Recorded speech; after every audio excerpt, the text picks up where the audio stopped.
మంచూరు సూర్యనారాయణ రెడ్డి అనే నేను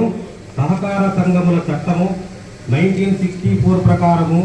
ఏర్పడిన కడప జిల్లా సహకార కేంద్ర బ్యాంకులకు పర్సన్ ఇన్ఛార్జిగా రాష్ట్ర ప్రభుత్వముచే నియమించబడినందున నా కర్తవ్యమును శ్రద్ధతో అంతఃకరణ శుద్ధితో నిర్వహిస్తానని భయం గాని రాగ ద్వేషములు కానీ లేకుండా ఆంధ్రప్రదేశ్ సహకార సంఘముల చట్టము 1964లో పొందుపరిచిన నియమ నిబంధనలను అనుసరించి కడప జిల్లా సహకార కేంద్ర బ్యాంకు బైలాను రిజర్వ్ బ్యాంకును మరియు నాబార్డు వారి మార్గదర్శకాలను అనుసరించి కడప జిల్లా సహకార కేంద్ర బ్యాంకును అభివృద్ధి పథంలో నడపడానికి దైవసాక్షిగా ప్రమాణం చేయుచున్నాను.